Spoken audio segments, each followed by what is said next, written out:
সকালের এই ছোট ছোট অভ্যাসগুলো মনটাকে সারা দিনের জন্য ভালো করে দেয়। নমস্কার বন্ধুরা, আমি সঙ্গীতা চলে আসলাম আবারও ছোট্ট একটা ভিডিও নিয়ে।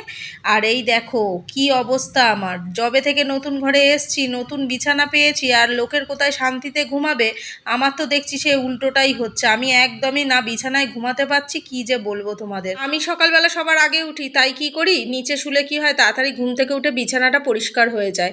আর ওরা এখনো পর্যন্ত শুয়ে রয়েছে, তাই ওদের এখনো নাড়া দিইনি। আর ছোটো তো স্কুলে চলে গেছে। যাই হোক, দেখো কালকের এই টেডি বিয়ারগুলো ধুয়ে দিয়েছিলাম, সব কটা তুলেও গামলার মধ্যে রেখে এগুলো ধুয়ে দিয়েছিলাম, আর এখনও শুকায়নি, তাই রোদ্দুর দেখেই একটুখানি মেলে দিলাম। আর এই দিকে দেখো ছাদে চলে এসেছিলাম বলে মাকে বলি দাও ফুলের ঝুড়িটা, ফুলগুলো আমিই তুলে নিয়ে আসি। ফুল আজকের অল্পই ফুটেছে।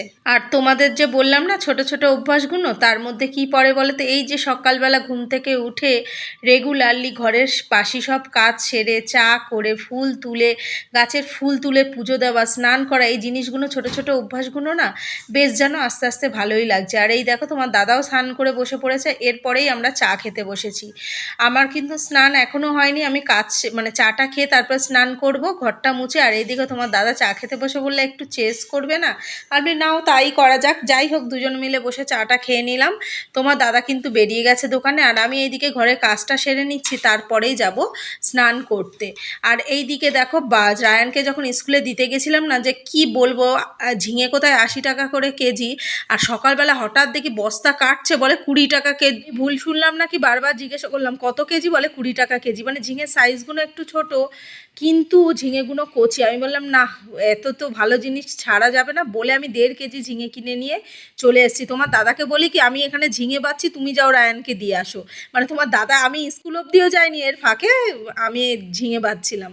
আর এই দেখো রান্নার এদিকে চলে এসেছি, এদিকে ওলেও একটু সিদ্ধ দিয়ে দিলাম। আর এই দেখো রায়ান কিন্তু স্কুল দিয়ে চলেও এসছে, আর আমারও এদিকে স্নান সারা হয়ে গেছে। আর রায়ান যাওয়ার সময় বলেই গেছিলো গপুকে কিন্তু আমি তুলবো, তুমি তুলবে না।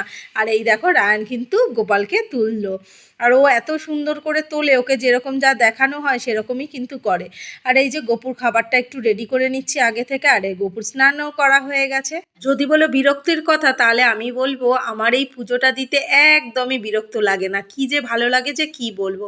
সময়ের সাথে সাথে অনেক কিছুই পরিবর্তন হয়ে যায়, সেটা এই বয়সের সাথে সাথে বুঝতে পারছি। যাই হোক, আমার তো আজকের দিনটা এইভাবেই কাটলো, এরপর রান্নাঘরে ঢুকবো। আমার ভিডিওটা এখানেই শেষ করলাম, দেখা হবে তোমাদের সাথে আবারও নতুন ভিডিওতে। ভালো থেকো তোমরা, সুস্থ থেকো।